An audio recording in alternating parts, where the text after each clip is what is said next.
Good day, friends. Derek, that ADU guy here, and I haven't been in the office in quite some time. I've been running and gunning on the job site. It's summer 2023. We just finished up our two ADU build in 90 days, and I've been getting a lot of DMs and a lot of questions, emails. The one thing I will say that YouTube has not nailed yet is the communication. The communication is kind of clunky. I do try to answer every single message that I get, every comment on every video as they come in, but it's a little bit archaic in the world of tech right now when communication is free, so free flowing, I should say.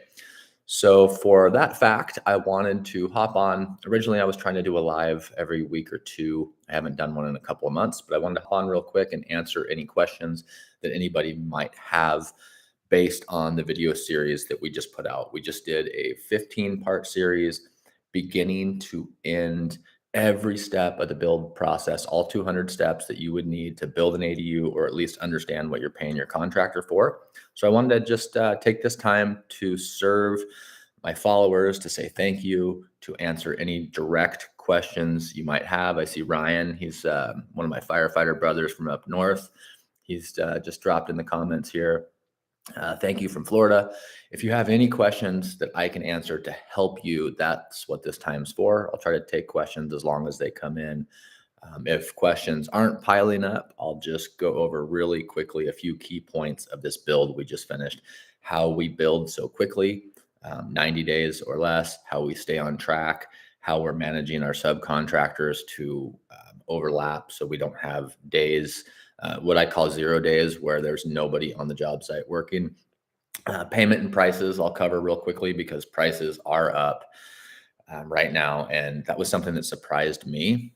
Being so in tune with the market, I wasn't expecting a 10 to 15% price increase on the overall build project since the last project I did, which was right before this one. So in one quarter, we've seen prices, mostly wage inflation, jump about 10 to 15% in my market in Southern Oregon, Pacific Northwest. That's going to be site specific. A lot of this stuff I'll talk about is site specific. And then the refi cash out is what I'm dealing with right now. And I'm having a few hiccups in that. So I want to cover my process of getting my money back out of the deal and how I finance these and then how I put debt on them. And then looking for tenants is also a key factor of this whole overall process. And these are the things that I didn't really cover in depth in the 15-part series. So I'll answer questions and then I'll touch base on those. Good afternoon. Hello from Florida. Hello. Yeah, feel free to drop any direct questions in, but I'll start with how we work so fast. So our goal was to build 2 ADUs in 90 days. The way we do this is with a simple, repeatable plan set. So simple design, it's a rectangle. We usually try the one wall kitchen. We like to keep things very simple. We use the same products over and over and over. If you follow what we're doing, you know that we give away our whole shopping guide. It's on the website. At the bottom of every tab, there's a shop button. You can see the lights we use, the fixtures, the appliances. So by keeping a simple design and using the same products and eliminating decision fatigue, we can really speed up the process. So that's key, simple design. The second part of building so quickly is having established relationships with our friends who happen to be our subcontractors and vendors and keeping them up to date with the process. I'll call all my subs when I submit plans. Hey guys, gals, I just submitted plans. We're hoping to break ground in the next 6 to 8 weeks. When I get the plans back, I call all my subcontractors, not just my concrete contractor who's going to be the first on the job, but I also call my cabinet maker and say, hey, we just picked up plans. We're approximately 8 weeks out from delivery. So it's all about key communication to keep the job on schedule and having the relationships. I couldn't go deploy this strategy in a different area where I don't have the same relationships. I could come close. It might take us 6 months to build instead of 3 months, but really hone in on the relationships you have in your area because they're going to make or break your schedule. Another thing with the subcontractors, they don't all love working on site with other subcontractors because everybody wants the job site to themselves. They want plenty of power. They don't want people in their way. But I tell everybody up front, hey, you're going to be hanging drywall and they're going to be pouring concrete outside. We're not going to pour the back patio. You guys will have great access, but just keep in mind that there's going to be multiple people on the job site. And then eliminating 0 days is also a huge benefit for staying on schedule. So there should never be a day in a 90-day process if you're trying to build as fast and efficiently as you can where nobody's on site. Granted, there's going to be some weekends. This last build went through the 4th of July holiday. There were a couple of 0 days, but we try to eliminate those or make them few and far between. And the weekends, not every sub will work on a weekend, but those are days that I'm able to go to the job site and think, maybe do some small planning actions or clean up the yard, just little tasks that are mundane that we would think are not the greatest and best use of our time. If we can do those on site when nobody else is there and eliminate those 0 days, you get 3, 4, 5 months into a project, and all those little things really add up to keep you on schedule. So the payment and prices we've seen, if any of my friends out there are tracking local economics, we were preparing for a recession. The Fed is trying to tamp down demand, raising interest rates, and inflation has come down. We've had products come down, services a little bit, energy a little bit, but one thing that's not coming down in inflation, and the Fed has said that this is a really sticky piece, is wages. So labor is up big time in our area. And I don't think everybody's getting greedy and saying, pay me more to, finish concrete. They're basically saying, I need more money to be able to live. So most of the 10 to 15% increase that I've seen in the last quarter or two in my market has been for labor only. Materials come back down. Wire, copper is still high.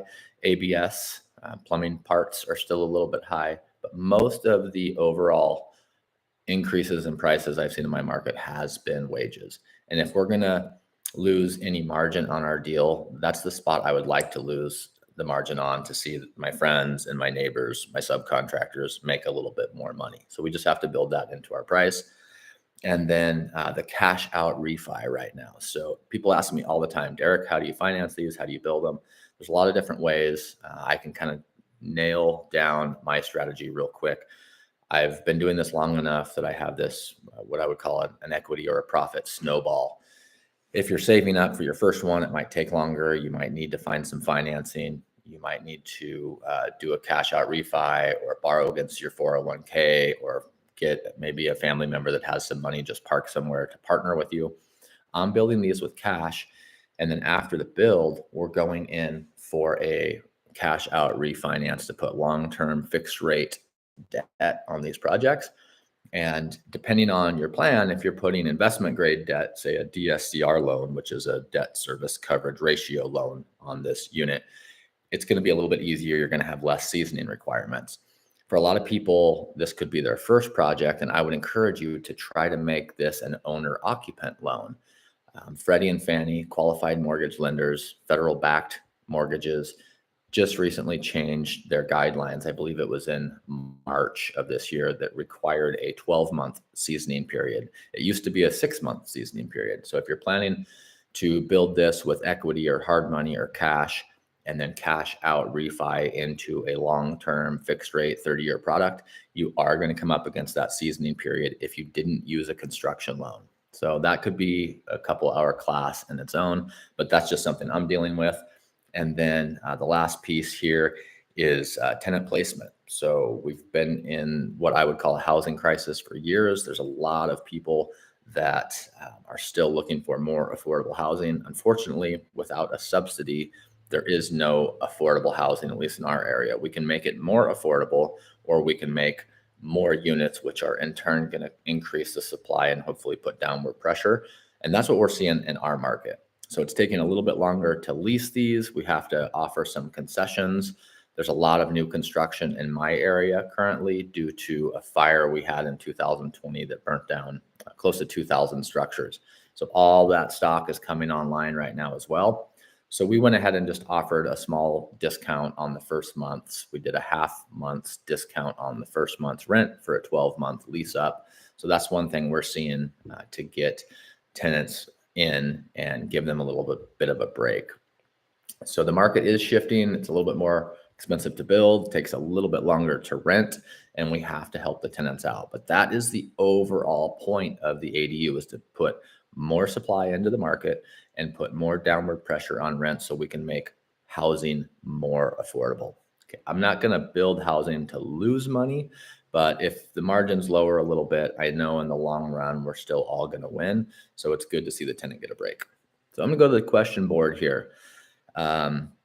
Ryan Cox, shout out to my firefighter brother up north. I don't recall seeing anything in the vids. What system do you use to manage the projects? Spreadsheet, memory, software. Great question. So what I use to manage the project is experience. I don't have, and this is embarrassing to say, especially live, but I don't have any amazing software. I don't have any tech running the system. I just know the schedule. I know kind of the cadence, the battle rhythm, if you will, of how the build process goes. And I'm controlling a lot of the subcontract pieces of the build myself because I'm doing them. So the 6 or 7 subcontractors that I traditionally use, I know where they're at. I know when they come into play. It's pretty much all via text message. And I could definitely have a better system. If I was doing, more than 2 or 3 at a time, I would need systems in place to manage. But as of right now, I'm just doing it based on, it's really just muscle memory, honestly, which is not the best, but that's what we're doing. Good afternoon, Carlos from San Antonio. Sweet. Oscar just popped in from California. Ryan says he appreciates the transparency if it works for you. Yeah. And it's not, again, like I'm the first to admit, like I could improve in that area. I don't have a whole lot of systems. My accounting is done. Most of my accounting is done. If I turn this camera around and you guys saw my desk, you'd be like, that guy's a madman. I've got piles of receipts, and most of my accounting is done by hand. I do use some spreadsheets and I do have a bookkeeper, but the systematic approach, I mean, there's way better people to be following for how to manage your flip and what's your spreadsheet for estimation and how do you schedule subcontractors. There's a lot of really good software out there as well that does that for you.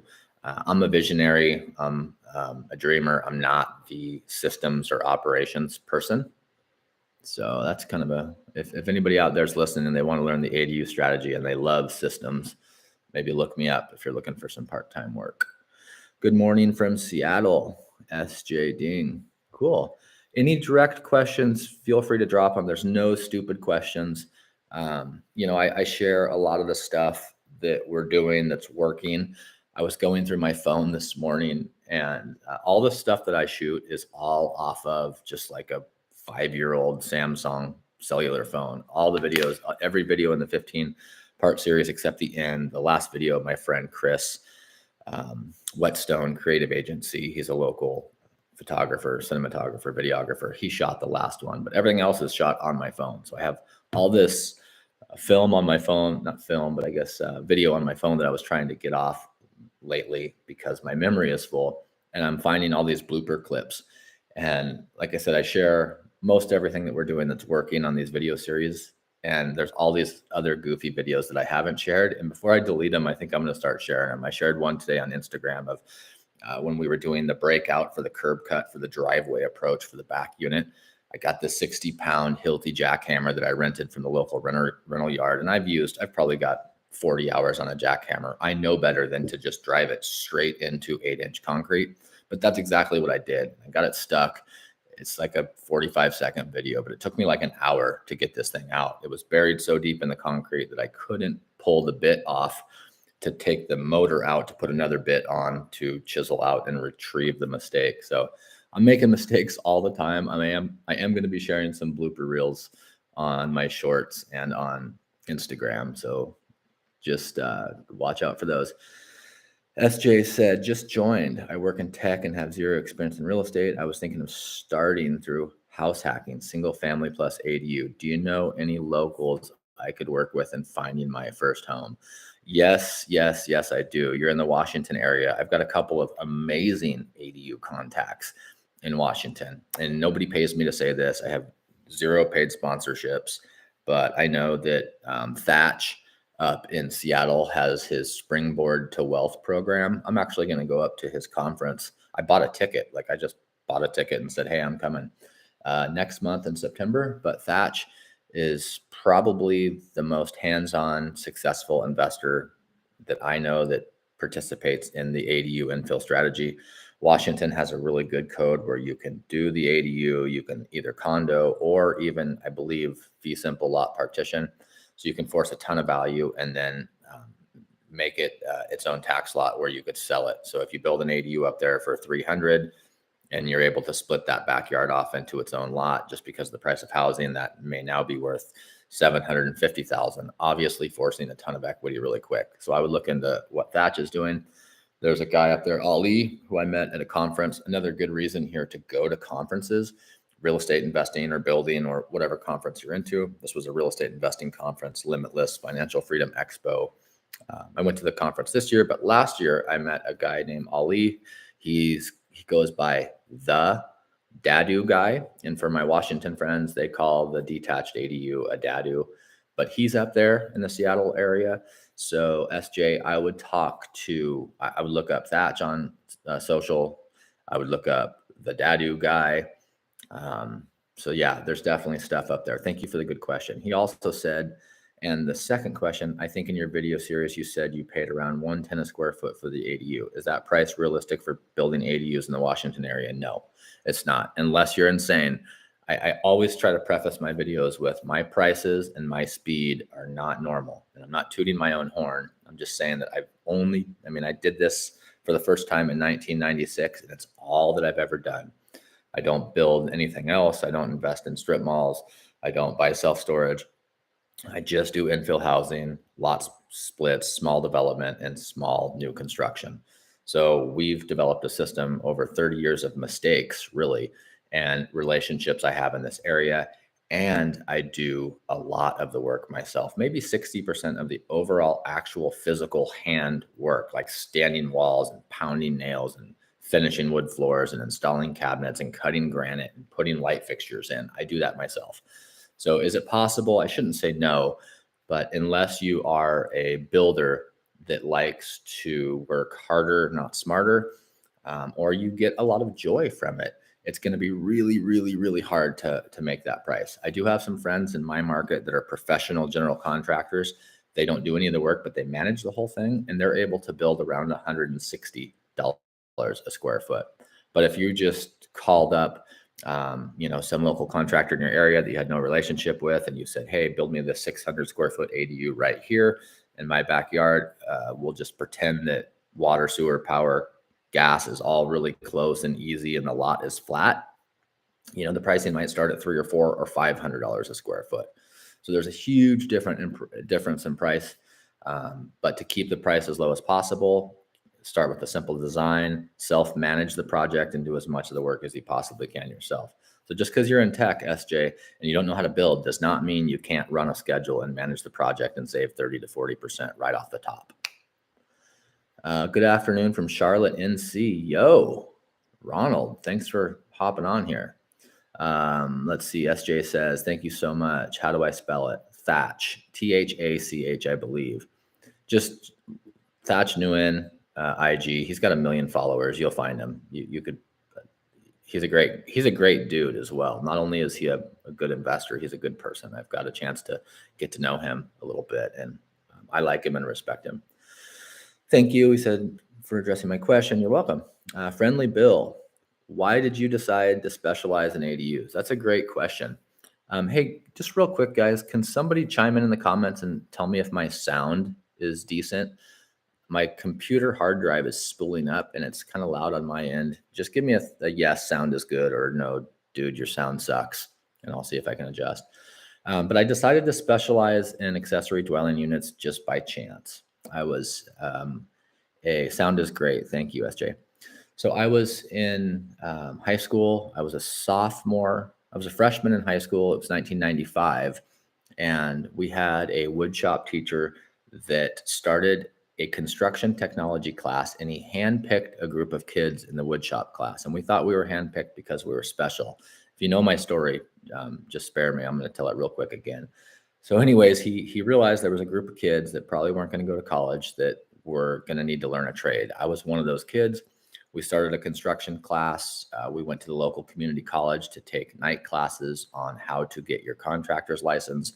And our teacher, Mr. Weston, lined up a build. We basically built an illegal ADU for another one of our teachers. It was a storage shed that was going to be upgraded later. At the time, we could build accessory structures in our area, but we couldn't build separate dwellings. So we built this in 1996, and that's where the idea came from. And I knew right away that I wanted to be a builder. I started an apprenticeship right away. I was working full time in the summers and after school through high school. Right after high school, I got my contractor's license and I started building accessory dwelling units. I was an interior finish contractor. I did an apprenticeship for a master finish carpenter and a finish contracting business. And so I kind of started inside doing cabinets, doors, trim, mantles, flooring, stuff like that. And we did mostly the finished section of new custom construction. And a lot of those new custom construction houses included these guest houses or accessory buildings, or later what became accessory dwelling units. And it wasn't until 5 or 8 years into that I realized that I could do this for myself. I could purchase my own home and potentially build or convert one of these. So that's how it started. It started by really just, I fell into it, Bill. That's how I got into accessory dwelling units. I've always loved the small, efficient space. I've always liked that creative aspect of it's hard. Like, how do we fit this into a small area or a yard, or how do we convert this wasted space in a basement into housing? So it was kind of the combination of those. But good question. Thank you. Thanks, Carlos and Martin and Caleb, for chiming in about sound. Ronald says, can you expand on the difference in quality between shed to house versus building an ADU from the ground up? I want to do things cost effective, but with good quality. Very, very, very, very, very rarely have I ever seen a shed conversion to living space work out for the benefit of saving money or time or pulling your hair out, for that matter. My rule of thumb is this, guys and girls and they. If you have a structure on your property that has a solid foundation and footing system, and it has been permitted. If you have a permitted outbuilding, in other words, you can go to your city and say, hey, I've got this 20 by 20 shed in my backyard. Is there a record in the archives of somebody pulling permits to build this? If there is a record of somebody pulling permits, that means it was inspected. And although it was not living space, it was still probably built to the current code when it comes to the foundation. The foundation, the core of the building. Is it a monolithic slab? Is it a footing with a stem wall? Whatever it is, does it meet the frost depth minimum for your area? If you're in Denver, the concrete footing might have to go down 5 feet. In our area, it's got to be 12 inches below the frost line, which is 12 inches. So it's got to be 24 inches below grade. Most of the time, no. It's easier to knock it down, pull up the foundation, and start from scratch, period. If you're in a wild, wild west jurisdiction, like maybe rural Alaska, that rule may not apply. But I would always encourage people, it takes 30 minutes or less, go out to your shed, take a shovel, dig up the corner of the footing or the slab, whatever it is. Dig down a foot or two. If there's still concrete down there, you probably have a sound foundation to build off of. But most of the time, people have a shed. It was built on pure blocks or a 4-inch slab, and now they want to build a ADU with a loft and put all this load on it and get it inspected by the county building official and get it qualified as gross habitable living area. And most of the time, it doesn't happen. It's way easier to scrap it and start over new. The other thing I like about new standalone construction is you can control the costs 100%. There's no variables. You find somebody to demo it. They're going to demo it and haul it away for $5,000. You find a concrete contractor. It's going to be $5,000 for the foundation. You have a set price on everything. When you start trying to unbuild something just to rebuild it, or take it halfway down just to pour a foundation under it just to build up again, and it's still not perfect, you have a lot more surprises. Whereas in new construction, you can almost 100% fully control the cost. Somebody on here has got to be friends with Thatch. If you guys could patch in SJ, that would be cool. Drop the questions in, guys. I've got work to do today. I'm going to actually go over to the ADU. I'm doing a little bit of landscaping, and I had some leftover material. We had some 6x6 beams that, if you watched the 15-part series, you knew that in the back unit we set that 8.5 5.5 by 18.5 glulam beam. We had to set it on 6x6 posts, and I had a little bit of fall off 6x6. So I'm making and some extra 2x6 as well. So I'm making a platform bed frame out of some fall off material. So that's kind of cool. That's what I'm doing today. It's for those of you that aren't live, it's just a Saturday morning here in Oregon, and got work to do. So if you guys don't drop questions in, I won't have anything to answer, and I don't want to ramble. So don't be afraid to drop any question in. Again, there's no stupid questions. There's 25 people or more, maybe 35 people. I don't know how to read this watching. So please drop them in if I can help you. This is only to add value to you guys. I've been talking to most everybody that calls me out of my consultation service. Like, you don't need to pay me, just go watch it for free, or catch me on here and ask me any of your questions that people would normally pay me for. Okay, let's see. What are the ideal features of property that you look to build an ADU or DADU? Okay, cool. Help me out. Sulkai. Sulkai, I'm going to say, or maybe it's just Sul or Sol. Help me with the pronunciation in the text if you can. Sul. Okay. Right on, Sul. Sul asked, what market are you in, Sul? If you could drop that in there. Sul is asking, what are the ideal features of a property? So this is what I'm looking for every time, folks. Is an ADU an allowable use in that area? Period. So if I'm looking in Seattle, Washington, or if I'm looking in King County, or if I'm looking in LA County, or if I'm looking in Raleigh, North Carolina, I need to make sure that I know that I can build or convert an ADU in that city and at that address. So here's some really, really important information. This is kind of ground level, but I see people make this mistake every single day. California has overarching state legislation right now. You can build an ADU and a JADU pretty much in any city single family lot. That doesn't mean that there might not be a city storm line easement that goes right through the backyard of the house you're looking at. Or it doesn't mean that there's not a power line that goes right over the backyard that you will not get an easement to move. It doesn't mean that you're not in a historic district and you might have to meet additional standards. It doesn't mean that there is a high pressure underground buried gas line on the corner of your property and you're going to need an extended setback. So I always say this strategy works really well. And to answer your question directly, we're looking for properties where we know we can either build or convert. So just because we can build them in California or Oregon doesn't mean it's going to work at that lot. So what I do is I look for, if it's my property I own, I call the city planning department, I email them, and I go in there and I say, hey, I have 123 Adams Street. I'd like to build a 20 by 30 ADU in the backyard. Is this allowable? Can I do this? Can you give that to me in writing? That's the most important piece. So what are we looking for? We always want flat lots because it's way easier to build. Corner lots are awesome because each unit can take access off of different sides if they're detached. Alley access is amazing for the same reason. They can take access off of other areas.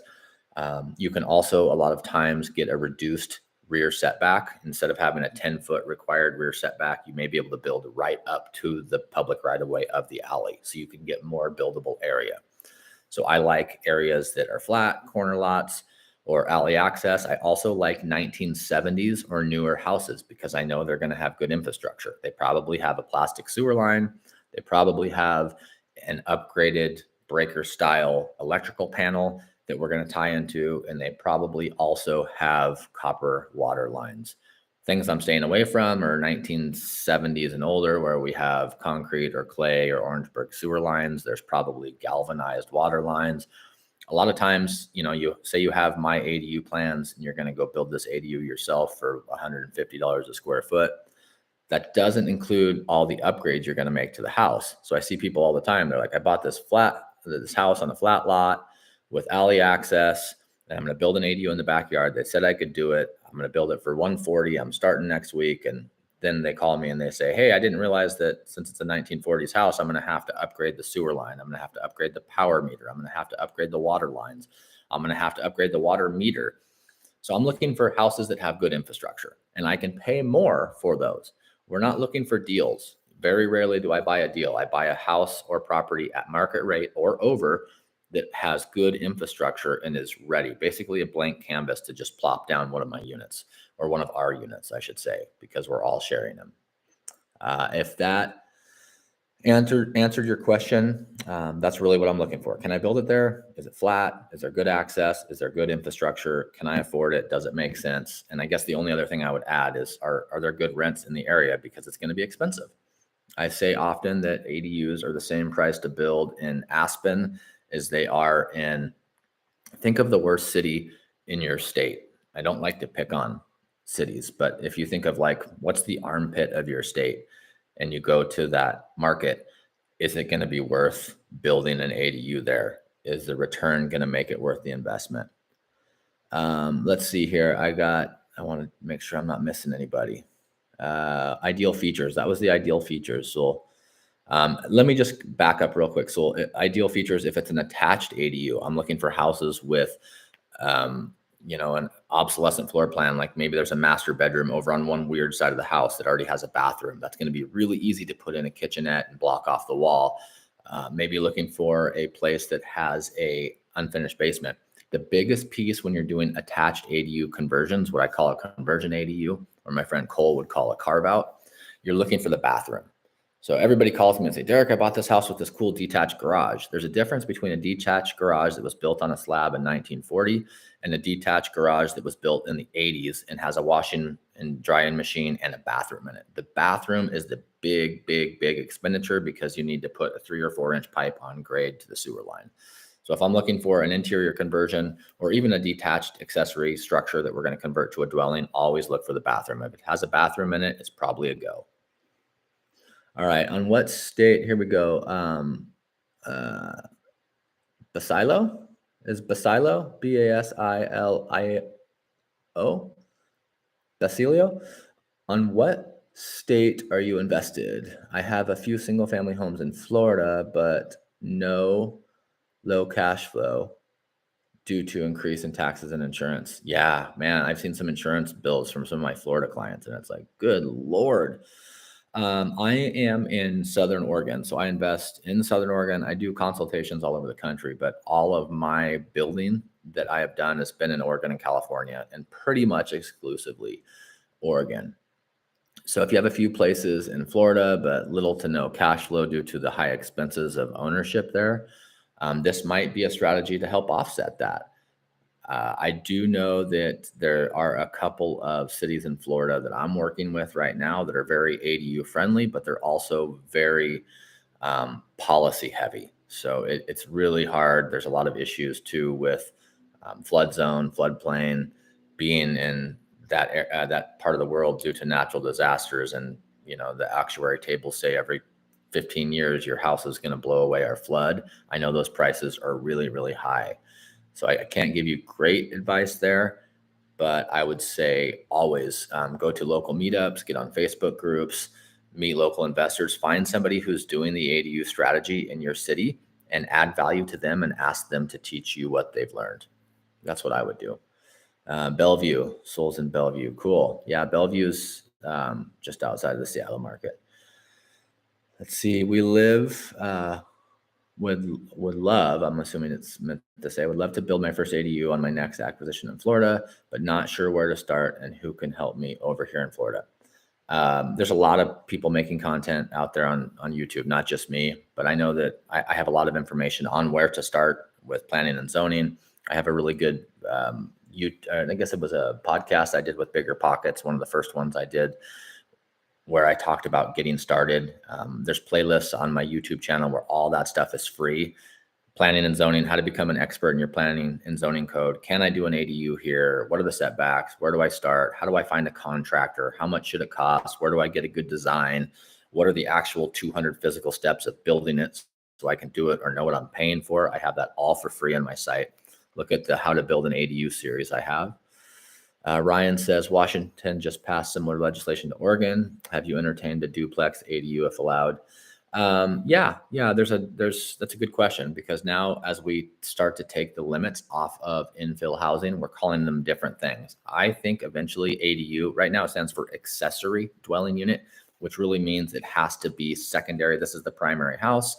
This is the ADU. You can't have the ADU without the primary. I think where we're going is just ADU would mean another dwelling unit. So it comes up often. Why would I build an ADU if I can build a duplex? Most ADUs have size requirements, say an 800 square foot max or 75% of the primary house, whichever smaller. Well, I want 1,500 square feet, so I'm going to build a duplex. Duplexes are great.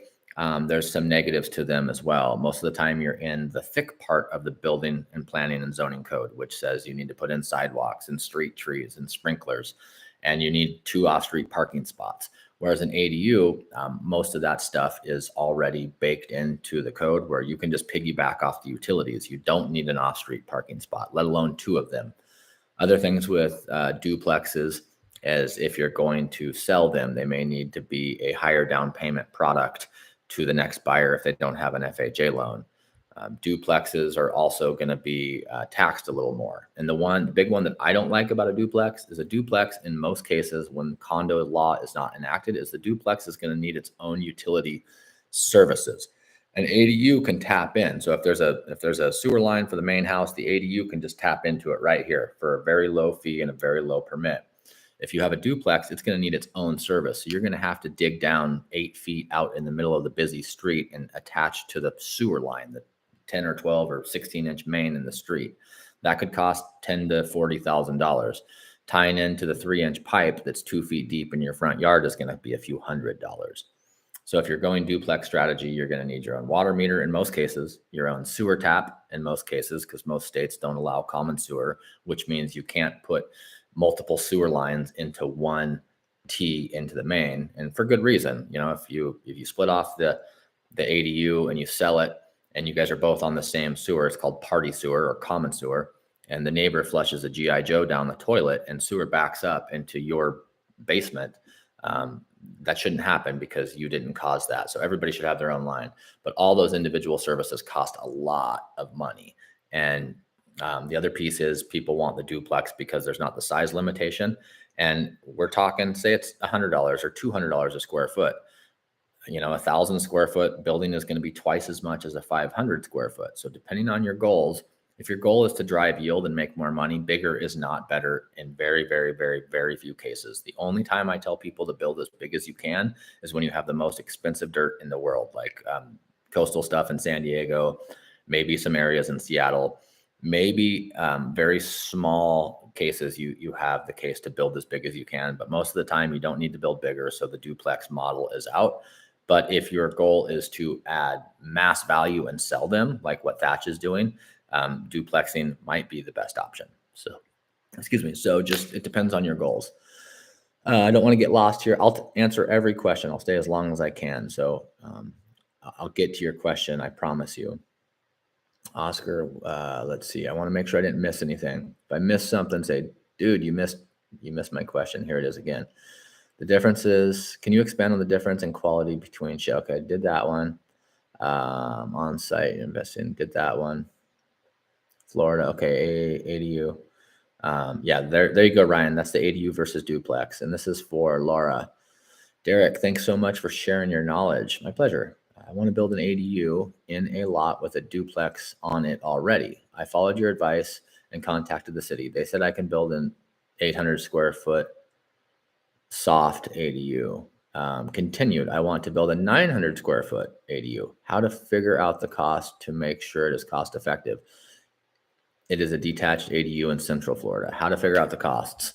So I would make sure that you can build that ADU. Just confirm once again in writing. Make sure you have it in writing before you go spend any money. The next thing I would do is I would get a draftsperson. You can hire an architect. Here's the big difference between an architect and a draftsperson. An architect is going to charge you more, and they're certified to a higher level of education.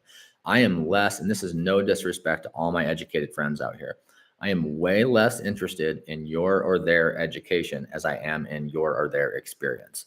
So I would be looking for a draftsperson because they're cheaper that has drawn ADUs and got them permitted in the city where you're looking to build.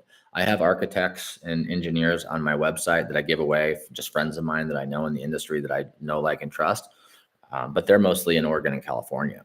If it's in Oregon and California, contact me and I'll help you out. But out there, I would be looking for somebody that does what you're looking to do in that market. So find a draftsperson if you can that's drawn up ADUs. If you have to pay more for an engineer or a architect or both, Find somebody that makes sure that they've gotten ADUs permitted in your local jurisdiction. They should have the planning director or the building official's number in their phone. That's a good way to vet somebody.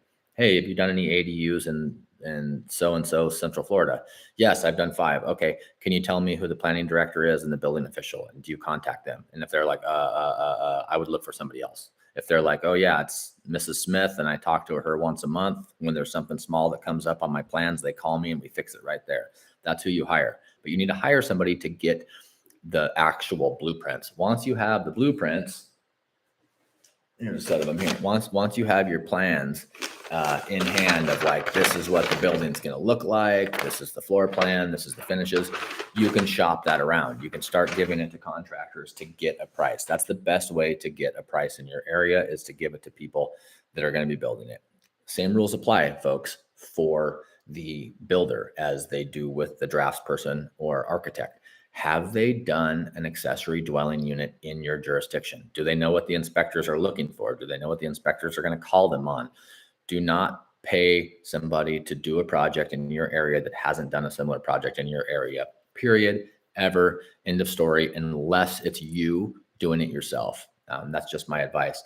I have a good video out on how to find a general contractor. I'll tell you what I do to find general contractors. I call, email, and if I can, go in to the local lumberyard, the professional lumberyard, not the big box stores. Think the small lumberyard that's locally owned. Go in there and say, hey, who has been paying their bill for 10 years or more? Who has integrity? And who would you hire to build an ADU in your backyard? And the lumber industry is really small. People work at lumber yards for whole careers, 10, 20, 30 years, retire out of them. And everybody in the business knows everybody else. Rock stars know rock stars. And if there's a slug in your market, people are going to know them too, because their reputation speaks for itself. So I would go to the local lumber yards and say, hey, I'm looking to build this 900 square foot ADU. It looks like this. Here's my plans. Who has integrity? Who's been paying their bill here for a long time? In other words, who has experience in this market? And who would you trust to build this? And I try to get at least 3 names, and then I interview those people and I hire who I like. That's what I would do. That is what I do. And that's what I teach my students to do as well. So that's how I would, Laura, that's how I would figure out how much it's going to cost. I would go one step further once I have these plans. These are my free plans, by the way, and the unit we just built. But once I have this set of plans here that I'm pricing out and trying to get somebody to build for me, I would go a step further and I would take these plans to a local respected appraiser. And I would say, hey, I would love to pay you for your time. Can I pay you whatever your market rates are for an hour for an appraiser? I would offer, maybe $300 to $500. Can I pay you $500 to spend an hour looking at these plans and have you send me a short, like 1 paragraph email of your opinion of value of this build at this address? That way, Laura, how much it's going to cost approximately based on your bids. And then you also know on the back end of that, how much value is it going to have? A professional appraiser can look at a set of plans and an address where it's going to be built and give you an opinion of value there. If you get 3 bids and the average bid is $300,000 and you take it to appraiser and the appraiser says there's no comps in our area, I could maybe give this $100K of value. If you're looking for a large return on a $300,000 build with $100,000 of equity, you may rethink it. And you may think, man, that's a lot of work and I don't want to pay an appraiser $500 for 1 hour of their time. But in the end, you could be saving $200,000. Okay, get some more mate in me. So I drink green tea. It's a loose leaf mate. And if anybody's tired of coffee, try mate. It's an amazing product. All right, here we go. Let's see. Ronald says, thanks for the shed miseducation I've received. Do you have any building connections in Charlotte, North Carolina? Yeah, not heavy, but I do know some industry professionals over there. So go ahead and you can send me a DM on Instagram or send me an email. That aduguy.com, folks, has all my free resources under the resources tab. You can see all my secrets are there. I give them all away. My shopping list, every product I use in my houses is there. Free plans are there. Contacts, other competitors, people I know in the ADU space. I link to, Cole up in Portland, Ryan, How To ADU down in California, my buddy Eric, who's doing garage conversions like a mad person down in Southern California. I share all my, what you would think is competitors, that they're not. We're collaborating, but not right off the top of my head in Charlotte. But shoot me an email. Again, my website has links to my email, my Instagram, my YouTube, everything. If you guys are just now following me, or you haven't seen what I've been doing, I'm just a totally normal guy. I retired after 15 years in the fire department to manage my real estate portfolio and build ADUs. And I decided I'm going to make my life's work public and just start sharing what I'm doing, as opposed to selling a course or saying, pay $20,000 to be in my mastermind this year. I decided I could help more people if I gave all my stuff away. So I'm not trying to sell you guys anything. Like, it's actually the opposite. It costs me money to produce this channel, to put these videos out. It's actually a net loss for me to share all this stuff, but that's how passionate I am. I grew up with a single mom. We always lived in apartments. We never had great housing opportunities. We always did our best, but I have an opportunity now to make a positive impact by adding more units to the overall national housing stock. And that's kind of my why. So for people that haven't followed along, if you're new to the channel, that's what I'm doing. Okay, back to question board here. I'll get everybody. Thank you for the information. Stand by. So that's the Charlotte question. Sorry, Ronald. Not direct, but shoot me an email and I'll get you hooked up. Derek, thanks for the information. I am building a 2-2 in Sacramento. Nice. I'm just right above Sac, and my brother actually lives in Sacramento. Roseville, actually. I am going to furnish the ADU to attract my primary audience. Do you have any recommendations for interior decorators? Yes, I do. I have a couple. My friend Danny up in Portland, she's really cool. And then I have another lady that's local, but everybody is working, national right now. They just send the plan, send your taste of color palette, and they design wall colors, window finishings, couches, pillows, rugs. That's not my forte. I'm not a design expert. In fact, I'm probably, if I'm being honest, I'm horrible at design. One of the tips I used and I shared for my ADU door color is every time I pick an accent color, it doesn't look very good. So this last couple of years, I just go to the paint store and I say, hey, what are the professional designers picking for accent colors for front doors? They gave me 3 color chips and I picked 2 of them for the doors. So I'm so bad that I've gone away from even trying to pick design features. I just ask what the pros are using. So really good question. Shoot me an email on that and I'll make sure, or a DM on Instagram is probably where I'm most active, but I respond to everything. So wherever you're sending it, I'll see it and I'll get you some names.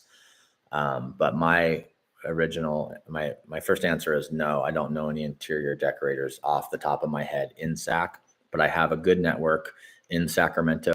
Again, I go to meetups all over the place. I spoke at a meetup in Sacramento about 4 months ago. If anybody knows House Hacking Masters, Cam and his wife, Nicole, they run a meetup in Roseville and they know everybody. So I'll connect you with them. JP, afternoon, Derek. Do you know in Southern Oregon, will Avista run a separate gas meter for free to the second unit, or if it's a carve out ADU? Great question, JP. I wish I knew your real name, because if you're in my market, I probably know who you are. Yes and yes. And that's a great question that I want to brag on real quick, because Avista, who is our gas utility provider, is the only utility in our market that will bring you their service for free. Up to 60 feet, they'll bring you a 1/2-inch low pressure gas line and they will bring you a meter.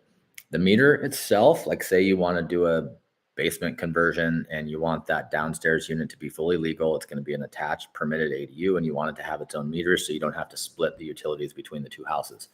There is a meter fee. So they bring you the meter for free and the gas line for free if it's up to 60 feet. And then the meter fee is about $10, and I think it's $10.50 a month. So if you use 0 gas, you're going to pay $10.50 a month for eternity until you call them and say, we don't use gas anymore because of A, B, and C. Come pull this thing out. If it's over 60 feet, it's still reasonable. I ran one out to a detached ADU that was, I want to say it was 180 feet. It was between like 150 and 200 feet. And they do the first 60 feet for free. And I think they charged me about $1,100 for all that extra. But to consider that's digging through a finished landscape lawn, minimum of, I think it's 24 inches to top a pipe, bedded and backfilled in sand. It was a lot of extra time and labor to get that line all the way out to that pad. Money well spent. So yes, good question. Great info. Always enjoy your videos. Thanks, JCC. Will says, is owner builder a good idea, or should I hire a GC? Seems like it's easy enough to line up subs. Yes, it really is. I ask people really two things, and I've switched the order recently. It used to be, what's the greatest and best use of your time? So if you're a code writer and you make $300 an hour working for Google, if you extrapolate your salary out over the year, why would you go do $80 an hour work being a general contractor? So most business-minded people would say, what's the greatest and best use of your time? Make a decision based off the math. As I get older and more mature in my business and my life, I kind of have flipped that over on its head. And I've been like, what brings me the most joy? I mean, sometimes it's literally like framing walls and standing them up, or cutting tile, or whatever it may be. Is it the greatest and best use of my time and the knowledge I've built over the years? By far, no. But do I still get joy from standing back and seeing something that, you good? You can come in if you need to. Somebody popping in my office real quick.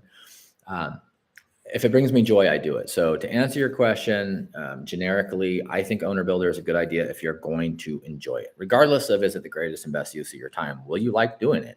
Do you like managing a project? Do you want to do this again? So you may as well do it yourself and build the systems. Do you have aspirations of building 50 of these a year and building a company? Well, you don't have to do all those little tasks. In fact, most people would say, be an architect, stay out of the trenches, don't do those tasks. I would say if you want to do it at scale, you should understand every single piece of the puzzle. So yes, do it. Are you okay? These are the big things you need to be a good GC. You don't need to know anything about building, I promise. But you do need to understand each process as they come up. You do need to be able to make a decision. You do need to be able to handle conflict, and you do need to be able to focus and not always be multitasking. There's so many balls in the air in a build. If you can't focus in and solve one problem at a time and be decisive and, firmly and kindly end an argument because they come up every day, you might not enjoy it. Those are the things that I've learned. Donna, hey, good to see you guys too. This is my friend Donna. They're up in Portland, and they just started a cool little YouTube channel called My Midterm Life, if I remember right. They're doing fun stuff and trying to share what they're doing. Whoa, I'm seeing this so check this out, guys. This is real quick side note. To monetize a YouTube channel, you need 1,000 followers and 4,000 watch hours within 1 year. And then they automatically say your account is monetizable now. And somebody just sent me $10. I've never gotten like a thank you fee, and I don't need these, but this is cool. Somebody, I guess it was Laura, says, Derek, wow, great information. You are awesome. Thanks so much. And there's this, I don't know if you guys can see it in the chat, but there's this little like Superman pear figure flying in bright yellow, and there's a $10 fee or a gift. I don't know. I've never had now that my channel's been monetized for months, but I've never gotten one of those. So thank you. That's kind of cool. I was like, whoa, what's that? My machine's about to melt. Jig89 says, much appreciated. I'll certainly send you a DM. JP says, your content of duplex versus ADU was perfect. Settling my decision. Working on closing on an SFR with carve out. I'm just trying to figure out how to separate gas utilities for the two. Here's a good idea. I'm not saying to do this, but you can have a licensed bonded and insured professional install a private gas meter.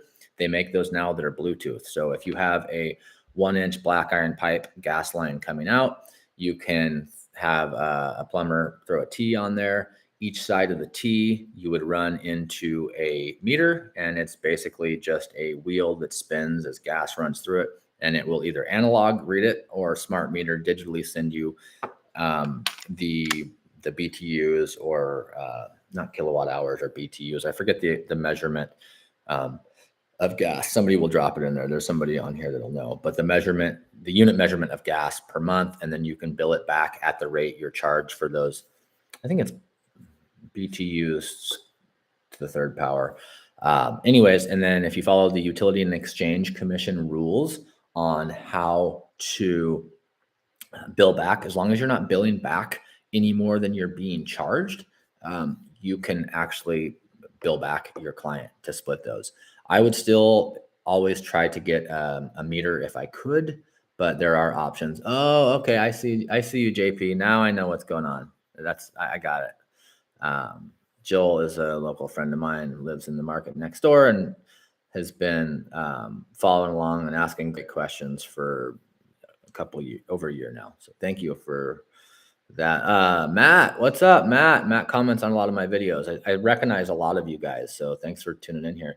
Matt says, in your opinion, does a HELOC make sense right now considering the current interest rates? Nothing makes sense considering the current interest rates.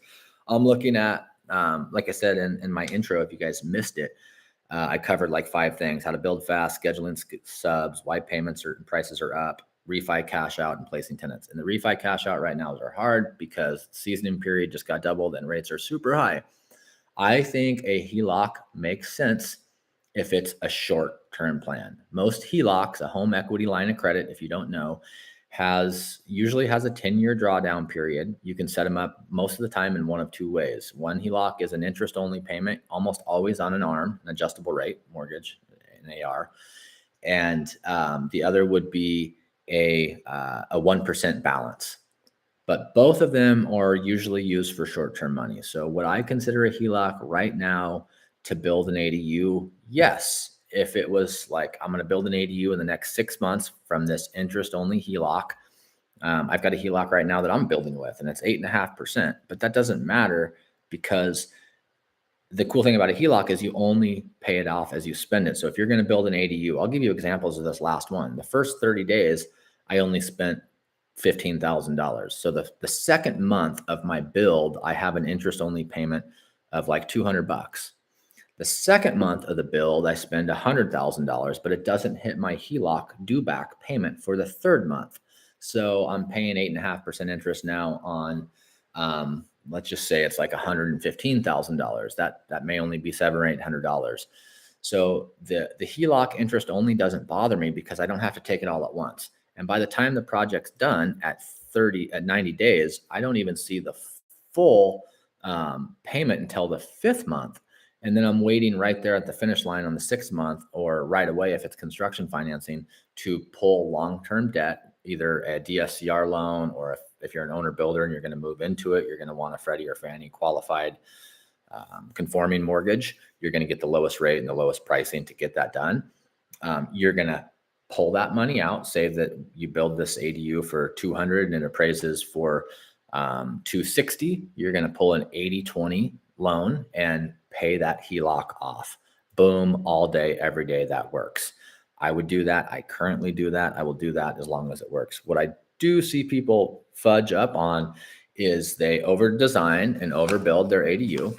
They don't shop around their plans and get a solid price. They don't get a projected finished value from an appraiser, and they take out $200,000 on their HELOC, and then they go get it appraised, and it appraises for $100,000, and they can only get a loan for $80,000, and they owe $120,000 still on their high interest only HELOC payment. There are some HELOCs out there that are fixed rate, but those are few and far between. So those are my pros and cons of using the HELOC right now in the current rate market.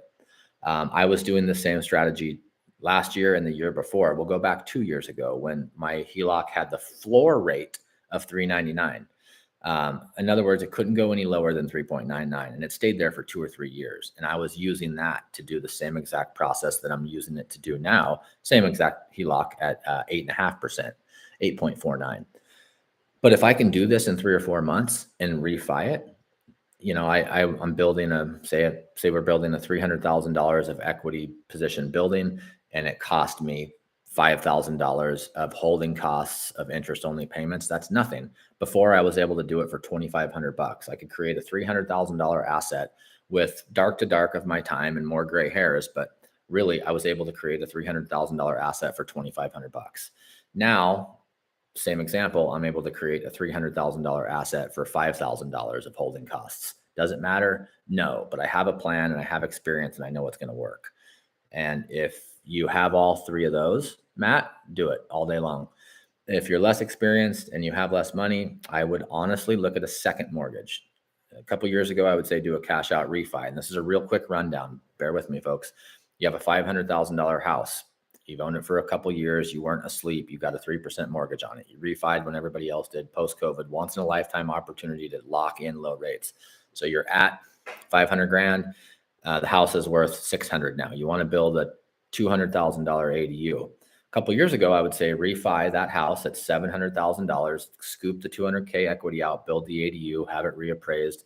You'll probably be worth 750 or 8, and everything's good. Well, now that rates are at 7.25 this morning for average 740 and higher owner occ loan, and going up, Fed says we're going to go higher for longer. So call that 8 when you see this, or 9 or 10, who knows? But don't go refi that all that money that's at 3 at 7.5 or 7.25. Keep your $500,000 first at 3% and just go find a second. Your second mortgage might be 8 or 9%, but it's only going to be on the $200,000 that you're going to need to build the ADU. Don't do a cash out refi on the whole kit and caboodle to start that over at a higher rate. That's been my experience. That's what I'm doing. But great question, Matt. Thank you for, Matt's an arborist too, I believe. He's always like, whenever I'm doing tree stuff, he's giving me pointers. So thanks for your comments and following along. I see you guys, like every comment I get comes to my phone, and I sit down at night and I answer them all. So it's cool to see. I mean, several people on here I've met in person over my travels, and I appreciate your support. You guys are the reason I do it. Like I said, I lose money and time to do this. It's really geared to just helping people. So when you guys get involved and ask good questions, I do appreciate it. Coco Cook, I have a single family residence in SoCal. I have a detached garage and would like to add an ADU, 1.5 stories with MBR, I'm assuming master bedroom over garage, and one bed, one bath kitchen, LV living room area on the ground in order to keep the garage. That's a great idea. I mean, do what you can. 1.5 stories. I know California just passed something that had to do with 16.5 feet. You can do a second story, but it's got to be under that. I know in our area, some of our municipalities have solar ordinances that affect height.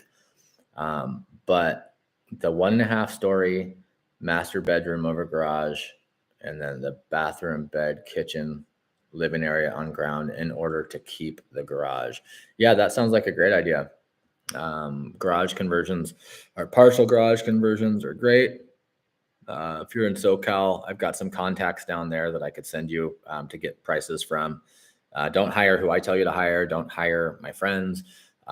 There's a good company that I do affiliate work with. It's called Realm, and Realm isn't a builder. Realm's a fintech company, and they set you up with 3 qualified bids within 2 weeks, and they operate in California, Northern Oregon, and Washington. So I can't send them that link to everybody, but if you're in the California, especially Central, Northern, or Southern California markets, I would give a Realm a try. I think their pricing, I think it's $500 for a deposit.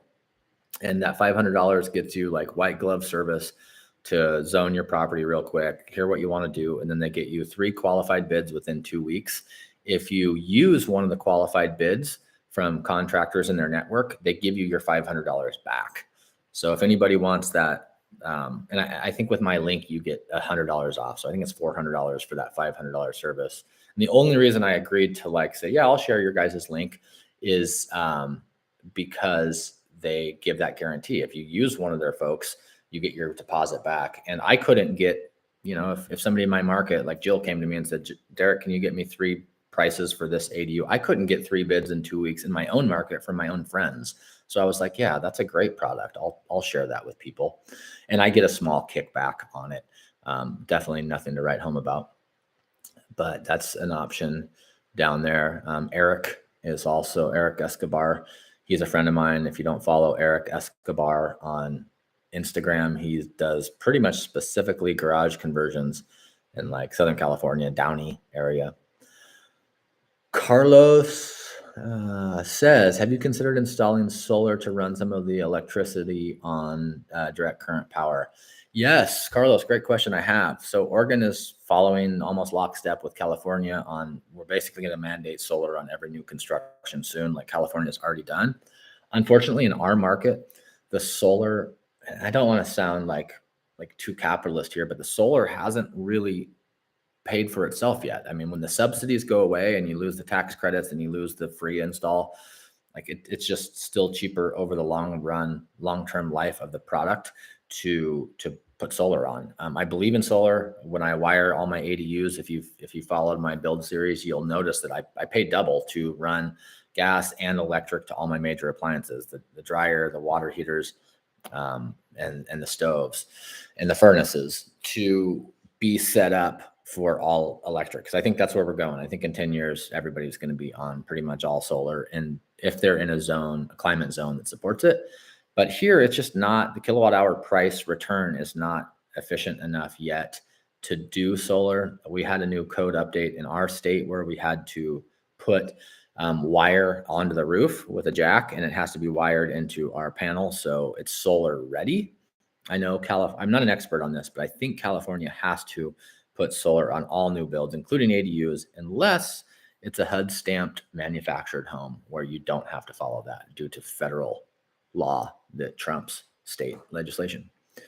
But yeah, Carlos, I'd like to do solar, but I still can't get behind like finance solar for 30 years for the same price as your power bill, when the rate that we're inventing tech right now, I don't think today's best solar panels are going to be worth a damn in 5 years. But I'm probably wrong. If you're a solar expert, please write a thoughtful comment down below of why we should all go solar right now with the product we have. But my business mind says, if it has to be heavily subsidized to even almost make sense, why would we do it without subsidy? It's not efficient enough yet. Probably because the argument is probably because big business and ExxonMobil and all the big energy producers have gotten billions in subsidies over the years, which is probably true. Will, what do you think of prefabbed or modular ADU? I'm convinced they are quicker and cheaper.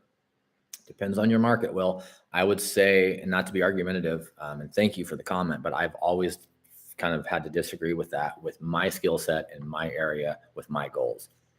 If you have a manufactured home park, or you have a campground, or you have a spot where it's flat, there's no power lines, there's no grade, and you can just back up a unit and set it down and drive away and hook it up, try it. These are the huge problems I see with manufactured and prefabs. They have a hard time working within your zoning and building code to get permitted. So if you want to do the $40,000 ADU from Home Depot, or you want to put a boxable in your backyard, good luck trying to get a hold of anybody. But if you get a hold of somebody, this is all you need to ask. Can you please send me a set of the blueprints of this modular unit so I can send to my city? If they actually get a hold of you back and send you these blueprints, send these to the city. Hey, I'm looking at Adobe, or I'm looking at Wolf Industries, who's actually one of the only products I would support, or I'm looking at whatever. Just throw in there the modular flavor of the month in your area. Get that set of plans, send them to your local planning and zoning and building department, and say, what would I need to get these permitted? Most every time if they get back to you from that realm, they're going to say, hey, this got to be bolted down to a concrete perimeter foundation. You're going to need to show specific cutout details of this. You're going to need to show engineering of that. There are some companies, modular, that will handle that all the way through for you.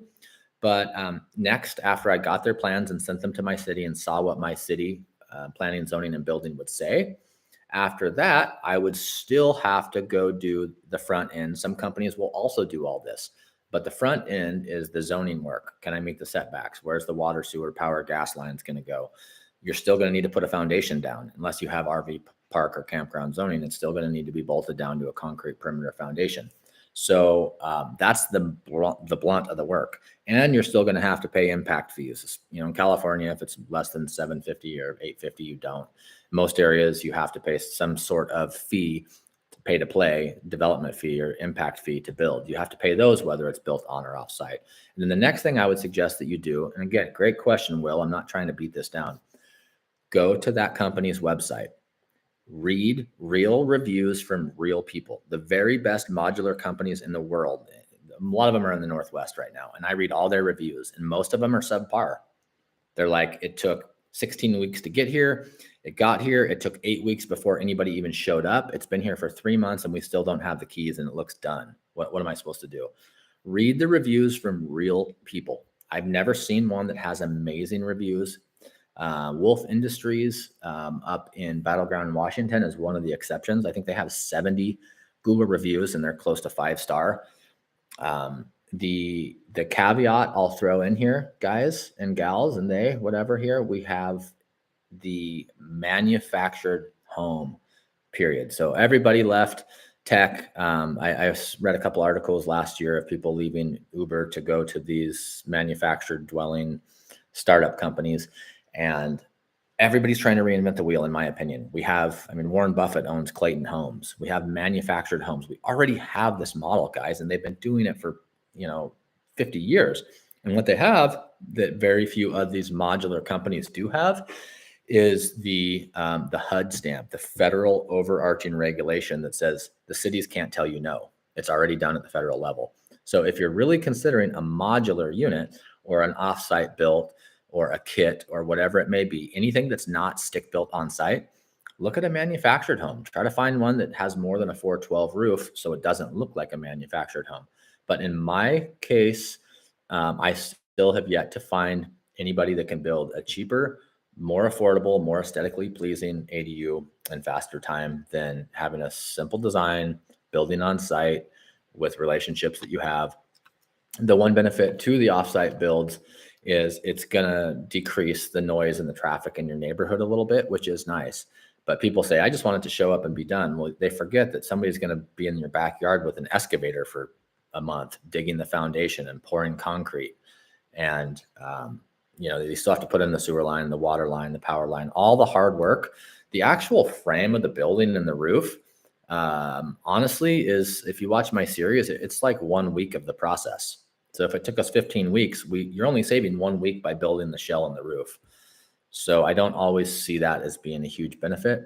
I'm always looking for improvements. Somebody's going to nail it to it. Eventually, somebody like Boxable is going to get enough LPs and enough money, and they're going to buy enough lobbyists that they're going to get a stamp that says you can bring this foldable thing in and put it down. I think at that time, builders associations and cities and NIMBYism is going to push back. But somebody eventually will really make this modular offsite build efficient, but I haven't seen it yet. Not to sound like a negative net on that, but if you're thinking of a modular product, get their plans, send their plans to your city. What would it need to take to get this approved in my backyard? And then go read all the reviews and then actually get the real timelines. Because most of the time, the timelines are way longer than you think, and it costs more than it would if you just built in place with a simple design. And a lot of times they're cheaper because they're a 12 by 30 foot rectangle with a 412 semi-flat roof. Imagine if you designed something like that and built it on site. You could frame that in a day with 2 people. So it's really the simple design is what keeps those affordable. Just remember, you can build that on site yourself, and it's probably going to be faster, cheaper, and easier to permit. I went long on that one. Sorry, Will. Okay, message retracted. Okay, Ryan. It's my firefighter buddy in Washington. I've got a client interested in doing a garage conversion as well as a detached ADU on the same property for a total of 3 units. Have any advice on how to manage utilities? Yeah. So if you're doing legal permitted units, you can, in your area, depending on the jurisdiction, request an additional water meter. You're going to have to pay for it. You're going to request from the public utility an additional utility meter. You're going to have to pay for it. You can do the same with the gas, or you can do a combination of both, what I talked about earlier, which is where you privately meter your own utility. So I've got properties, say there's one power meter that comes in. It's read by the power company every month. They send me a bill. It's 15 cents a kilowatt hour. Off of that power meter, I have 100 amp sublines that go to my 2 ADUs. Each of those 100 amp sublines ties into its own private digital meter. So there's 3 units in this example. I read the meter. It's 1,000 kilowatt hours used in that last 30-day period. So I pay the power company $150 or $1,500, whatever math you're using. And then I read the 2 other meters and I subtract each from each other. So I'm able to determine how many kilowatt hours went through each meter, therefore went to each unit. And then following Utility and Exchange Commission rules, I just send an automated message to semi-automated message. Well, actually, it's a manual message that I have set up to send out automatically. after I plug in the information. This month you used 333 kilowatt hours at 15 cents a kilowatt hour. This is your bill. And they just pay that with that month's rent. So that's one way to do it. The benefit of that is each meter is going to have, public meter is going to have a meter fee. In my market, an electric meter is like $15 a month. A gas meter is like $10.50. They all have a fee. Nothing's free. And if you do the single meter and then you just sub meter, yes, it takes a little bit of your time or somebody on your team's time, but you don't have to pay meter fees. So you can actually pass that savings on to your tenant. So that's what I would do, Ryan. That's what I do and what you could do as well. Those are the two options. Let's see. Do you know if I can pass the extra meter fee to the tenant? Yes. Would you do private gas meter versus a Vista? No, I would do gas is one thing I don't like to mess with because A, in our area, and I know you're in our area because you're my friend, they do it for free. And B, if there's ever a leak downstream of the meter, that's the tenant the owner's responsibility because the public utility stops their service at the meter. So in other words, have them responsible for anything that potentially has a hazard like natural gas. Real quick from my fireman days, natural gas is odorless and colorless. Everybody says I smell gas. Usually what you're smelling is mercaptan, which is an additive in the gas. So you know that it's leaking. Natural gas itself, I'm not saying it's not dangerous. The LELs, the explosive nature of the natural gas is the main harm. If gas leaked into your house for hours and hours with no mercaptan additive and you couldn't see it, taste it, or smell it, it would have to displace all the oxygen in theory before it actually affected you. So it's not as harmful as you would think, but obviously huge risks of fire and explosion. So we don't want to throw public meters or private meters on those unless we have to, and only if it's done through a licensed qualified professional and only if it's inspected by your local building official. So don't ever mess with gas yourself. Good question. But yes, you can pass the extra meter. No, I don't believe you can charge the tenant for the private meter that you bought to meter their power, but check with the utilities and exchange commissions in your area. My karma runneth over. You're the best. Thank you. Oh man, we need more selfless people stepping up. Thank you. I'm glad to do it.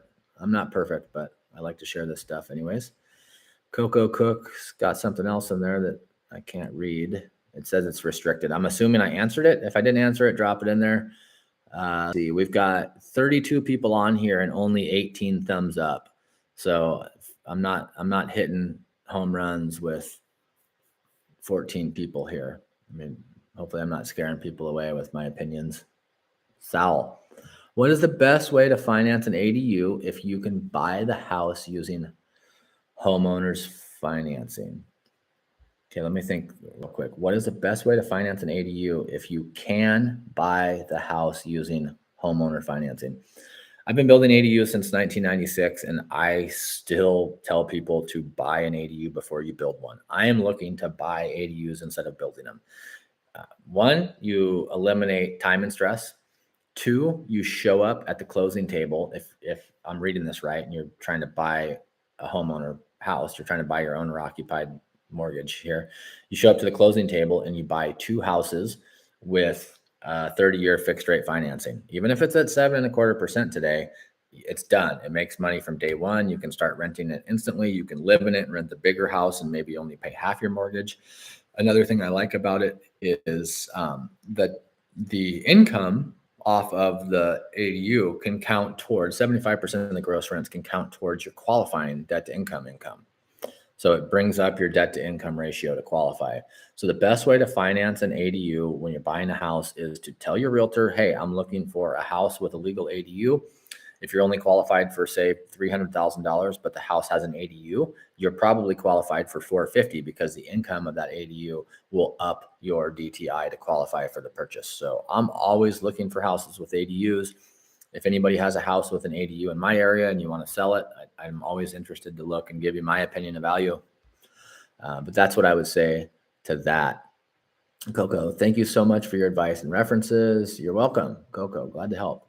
Andrew, this is somebody, let's see here. Thoughts on cost effectiveness of building conditioned attic in SoCal climate?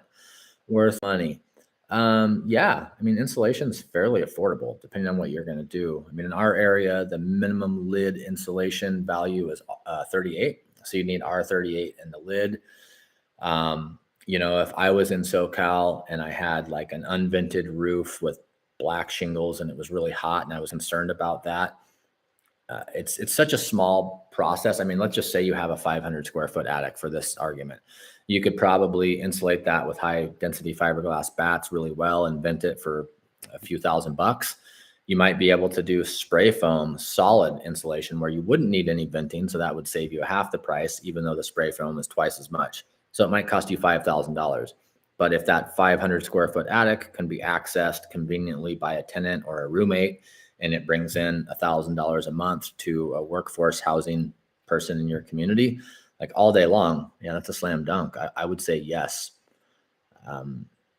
Cost effective, it may be expensive, but it's expensive relative to your goals with that space. So even if it cost you $20,000 to just insulate the attic, that's the only question. Everything else is good. You just need to insulate the attic to the best of your ability. It costs you $20,000 and you're able to rent that room for $100 a month. Take $1,000 a month. Take $12,000, divided by the cost it took you. And I mean, you're at well over 50% cash on cash return. So do the math on it and stack that against your goals. Oh, nice. I drop a how-to ADU. Go check out Ryan. And folks, we have ADU royalty in the comments. So Ryan is down here. Like I said, if you're in California, you want to check him out. There's also links to Ryan's stuff on the resources tab of my website. Ryan says thumbs up. He's also dropping a question in here. Let's see. I just told somebody the same thing yesterday about buying ADUs instead of building them. He was a stockbroker who wanted to diversify. And I was like, you're going to hate being a developer, dude. Word up. Yeah. So if you're a stockbroker, you're pushing buttons and actually making money fairly passively. If he's going to be a developer, it's probably not going to be as passive as what they are used to doing.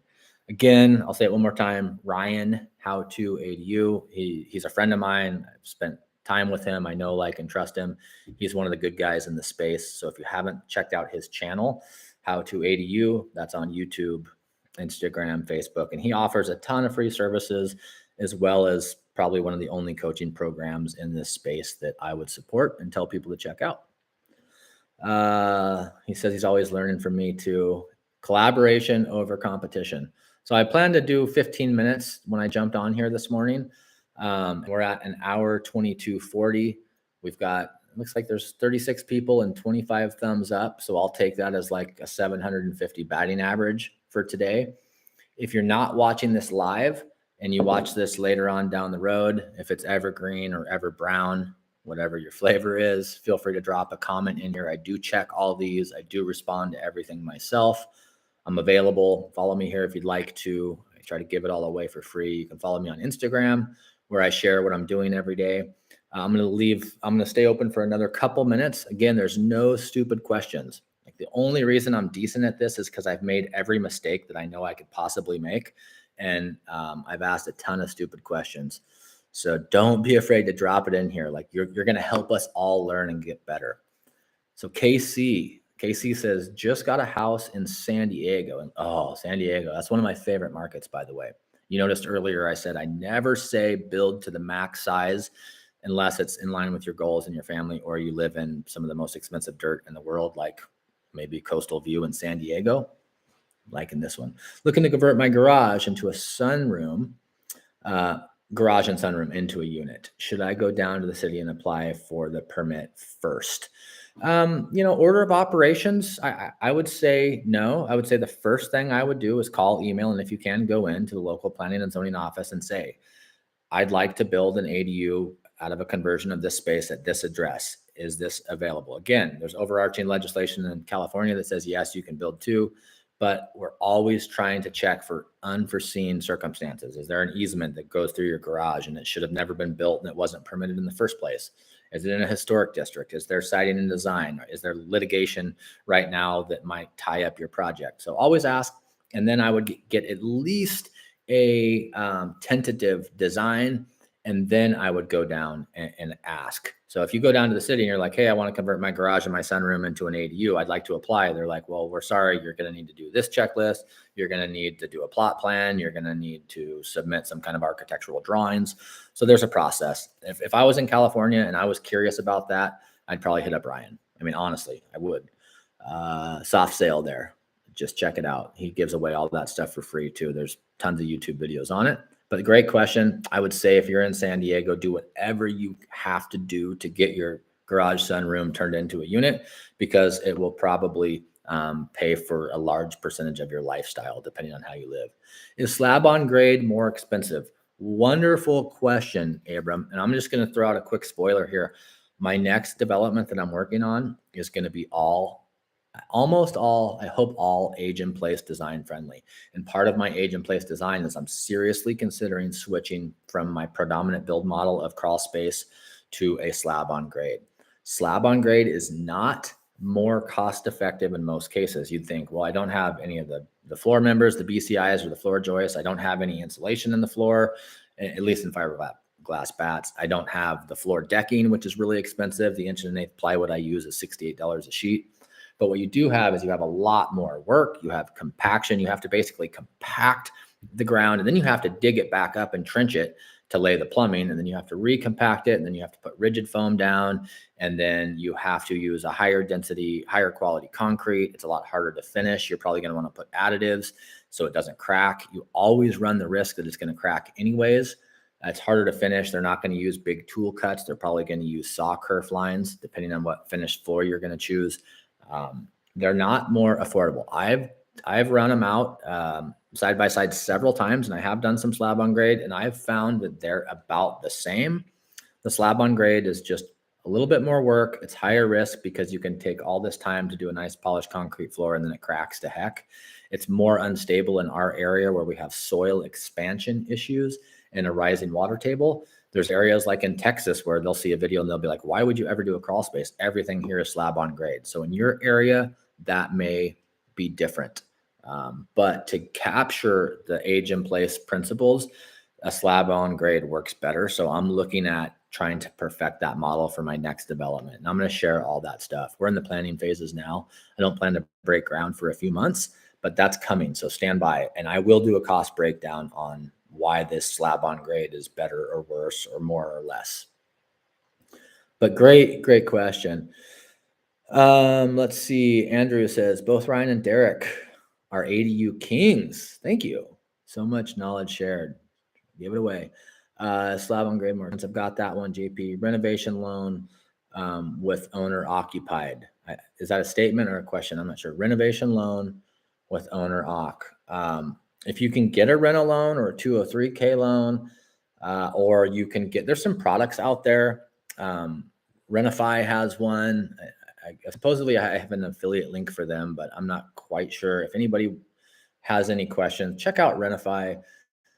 I've got a link to maybe save you a little bit of money. I've never done any work with them, but they have what looked to me like one of the best options for a fixed rate 20-year second that acted like a construction loan based on LTV of the current property you have. So you still have to have some equity plus the projected equity of the build. But a renovation loan is good. Every loan product that's out there has pros and cons. I would always ask you to line it up like this. Does this work for my goals? Is it the most cost-effective product that I can find in the market, and will I qualify? And if you stack up every loan product like that, I think the best ones will shine. Long-term versus midterm. I'm assuming that's, okay, wait, let's see. Sorry, you're above me. I am renovating a duplex in Salt Lake City, 2 units in the house and building ADU in the back. So I'm renovating a duplex in Salt Lake City. So I'm just going to pause right here, and I'm not the zoning police. Like, I'm an outlaw, if anything. But from everything I've seen in Utah, Their multiple units with the ADU strategy is based on an owner occupancy requirement.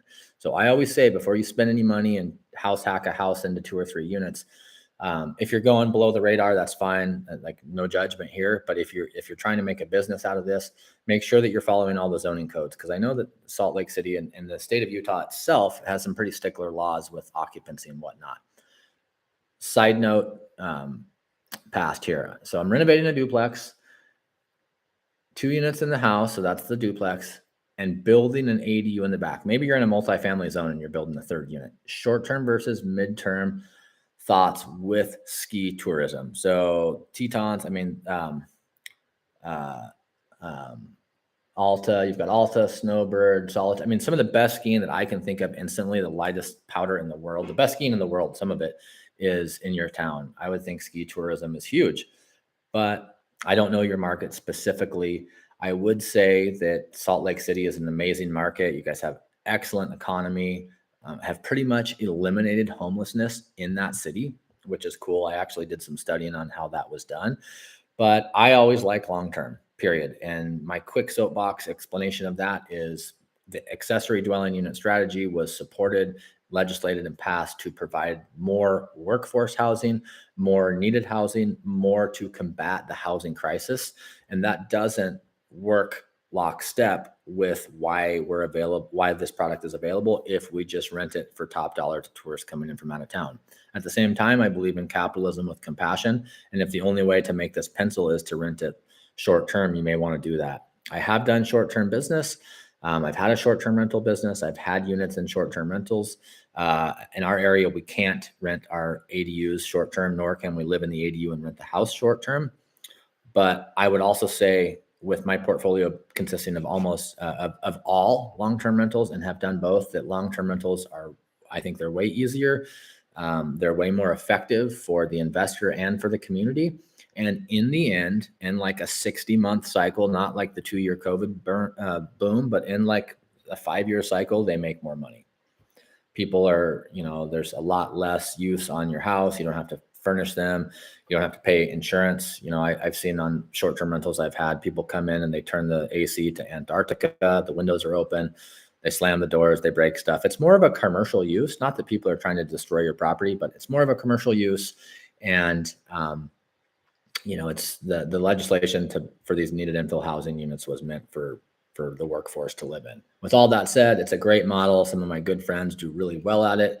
I think it's a great business, but it is a business. Even if you co-host with somebody or you have great systems, there's a lot more management in the short term than a long term. That's like my major beef, is it's just so much more work. And in the end, after you factor in your time and your systems and your software and what it takes to get cleaners and repairs and pay all the utilities, it doesn't, and you cover vacancies. In the long term, it doesn't pay more. There's also a different tax structure as well. Talk to your accountant about that. Casey says, have you done construction meanwhile getting permitting using an experienced GC construction company, following the guidelines and documenting everything? No, no, not really. Like we'll pull a demo permit and start doing like construction, but I've always found in building, planning, and zoning, especially where we're building relationships and we want to do this for long term, that it's better to ask for permission as opposed to building and then pulling permits later. What I have done that's in this same kind of groove is I've purchased properties that had legacy units that weren't permitted, and we kind of did this where we kind of unbuilt the place and got it inspected. You can call for a special inspection, but we're not buying anything or doing anything unless we know it completely fits our goals, which is we can totally get this permitted, end of story, no problem, because we've done it here 20 times. So I would not be like buying something and then starting the process and getting somebody moved in and taking all the pictures and using licensed carpenters and contractors and then calling the city and say, hey, we just got right to work and we took all the pictures and we used all these licensed people and it's all done, and just come look at all of our pictures and our videos and give us a permit. They're not going to like that. Like, they're very defensive of that in my experience. I have seen a big outfit in California that is doing a lot of ADU conversions down in the Riverside area. And they talk about doing that, like doing the JADU while they're getting permits. And they seem to have a relationship with the city and they're okay with it. So always ask for permission rather than forgiveness. Call the building official, call the planning and zoning director, ask them, hey, this is our circumstance. Can we do this and take pictures, or can we get a courtesy inspection before our plans are submitted to keep us moving? They can say no, but every question you don't ask is definitely a no. But I would always encourage that you get permits. Sorry. Will you be doing more lives more often? Yeah, Oscar, I was trying to do them like once. I didn't have a schedule. I was like, whatever, I'm going to run out to my office and do a live. Drop in the comments where you guys would like to see a live. I thought that Saturdays and Sundays were what most people had to like sit down for a minute and ask questions. But I'd like to do more. I don't have a set schedule. I don't know that I'll ever have like, I go live every Sunday at 4. It's just not in my free spirited nature to be tied down to any schedule. That's why I'm unemployable. That's why I do what I do, is because I'm not employee or scheduling material, Oscar. But yes, I'd like to do these. I'd like to do 1 or 2 a month. But if you guys want more, if it was once a week and there was demand, like I would do it. So let me know when you guys are available and if like once a month works and what times. I asked that one other time before in a live, and it seemed like most people said Saturday or Sunday mornings. But the more data we have, the better. Abraham, how can somebody with low trade skills learn so they can do more work on the build? Hire a general contractor to manage, or manage the project yourself and hire your own subcontractors, picking them just how I pick them, by going to the local lumberyard and asking who has integrity and pays their bill and who do you like. And then before you hire them, ask him, them, they, her, do you mind if I work beside you? Some people will be like, I don't want a homeowner looking over my shoulder. Nope, I'm not taking this job. Others have a teacher's heart and they'd be like, yeah, you're paying me by the hour. And if I have to explain to you every other step of the process, I would love to teach you. Everything that I've learned over the years has been from professionals that I've worked beside, either as an apprentice when I started at 15 years old, or last week I'm working on every time I'm on the job site, I'm learning something. Every time I'm on the job site, I'm making huge mistakes. I mentioned it earlier. I just posted a video today on my Instagram of getting a 60-pound jackhammer buried 10 inches deep into an 8-inch concrete slab. Total awful operation. I've gotten so many hours on a jackhammer. I know way better than to do that. But it took me like 2 hours to get this jackhammer unstuck. And my concrete guy had to come over and teach me a couple little tricks to do it. So we're always learning by the professionals that we're working beside. That's what I would recommend. Hire people that are okay with you being on the job site, looking over their shoulder. In fact, I would incentivize that. Hire somebody that wants to teach you. Most people want to share all their trade secrets. It's pretty cool. They know that you're probably not going to go take all their work. You're just curious and you want to learn how to do this strategy. But great question, Abraham. JP, for a driveway, how thick does concrete need to be? Is there an existing basketball court? Just add asphalt over it. Should I do asphalt from the road or just concrete? Good question. I'm going to go deep on this one because this is amazing. A residential driveway is 4-inch thick minimum. And that's usually done with a 2x4 that's 3.5 inches thick, and they hold it up a little bit. It usually in our area has number 3 rebar, 2 foot on center. So number 3 is the number of eighths. So number 3 rebar would be 3/8 of an inch thick, round rebar stock, comes in 20-foot sticks. Concrete in our area is $6 or $7 a square foot finished. Asphalt is $2 or $3 a square foot installed. So I would say, to answer your question directly, your residential driveway is 4 inches. A commercial driveway would be 6 inches, but 4 inches. And if there's an existing basketball court there, I would probably just leave it and I would patch in. I mean, concrete's going to last 50 years. Asphalt's going to need to be treated or covered up every 8 to 10 years, in my opinion, in my area, based on my experience. So it's going to cost you maybe 3 times the price to put concrete, but it's going to last maybe 5 times as long. So I would say patch in the concrete around the existing concrete basketball court for your driveway. I do notice that driveways, fences, and landscaping are the things that usually are pulled off the project because you're over budget. So don't even worry about spending that money till you're done. Amin, would you consider ADUs in Portland? Yes. Portland's one of the best ADU markets in our state.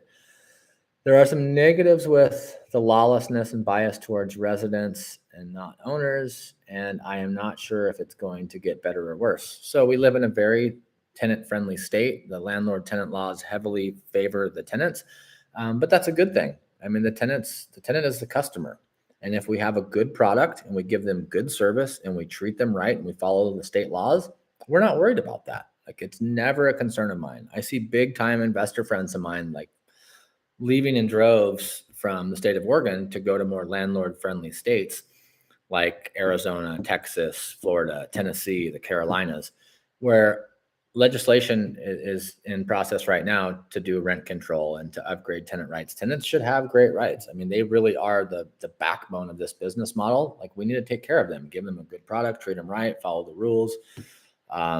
It doesn't concern me at all. I would build an ADU in Portland all day long. Now, building an ADU in Portland, Multnomah County, where there's the rules are even tighter than the state rules, does not mean that I would just like go build in a bad neighborhood with bad traffic and bad crime and bad neighbors. I would still try to buy in the best area that I could, in an area that I'd feel safe enough to live in. I would never build an ADU in an area that I wouldn't live in myself, and I could live in any of my units. So those are kind of some caveats to that. It's not an always and yes, but the way I see the overarching problem of there's a lot of tenant-friendly laws here is I see it as a solution. I flip that on its head and say this is actually a benefit. Like we already know the regulations. We're not going to be surprised. Like Arizona is about to be surprised with a rent cap. Like we already have it. Yeah, it was 7% plus CPI. It just changed July 1st to 10% max total. It doesn't matter. You shouldn't be raising your rents over 10% a year. You shouldn't really raise them very much at all, in my opinion. When you have turnover and somebody leaves, you get them up to market rate then, and that way people have informed consent. They know it's expensive when they get there. They know it's within their budget. I think the best way to drive good tenants out of your properties is to raise their rent. So I'm not worried about those laws. And if you follow the laws with service animals or max deposits, like the rules are good. They actually give us some guardrails because there's a lot of bad apples out there. And I think there's a lot of bad investors out there, not just bad tenants. So it doesn't scare me away.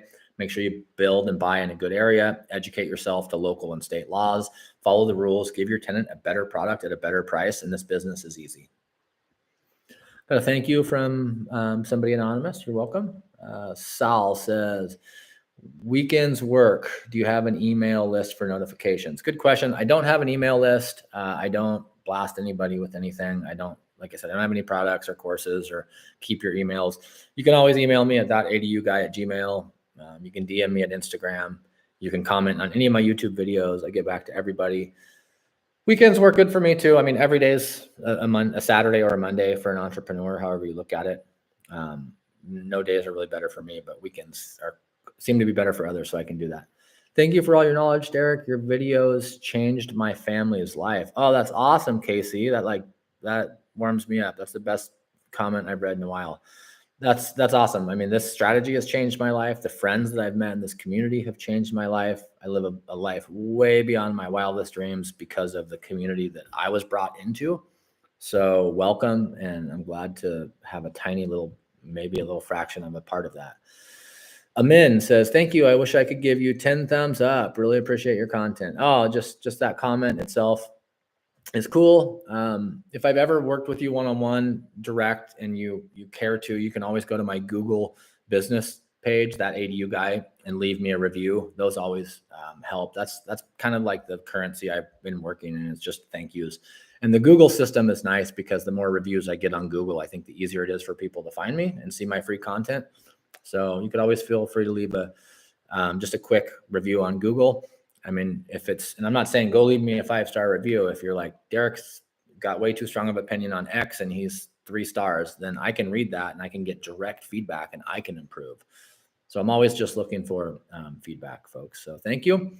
And with that, I'll keep it for another 60 seconds. If anybody's typing, again, if you're watching this later on down the road, you can drop your comment here, even though it's not live. I will get to it. Thank you, everybody, for hanging in here. I just love this stuff so much. It feels like I just sat down. It's been an hour and 43 minutes. I could probably jab about ADU stuff all day. So thanks for coming. I just want to say, love your business model. It's spot on. I'm starting the same thing in my city and will be documenting it on my channel. 10-minute ADU. Yeah, I saw you. I watched one of your walkthroughs of a little like down a few stairs basement conversion that a friend of yours did, or you guys did together. I'll follow along. I follow a lot of really big people, and I follow all the little people too. Let's learn from each other. Nobody's at the lead of the pack. It's a team sport, collaboration, not competition in the ADU space. That ADU guy here. I'm signing out. Thanks again. Much love to everybody. We'll catch you on the next video.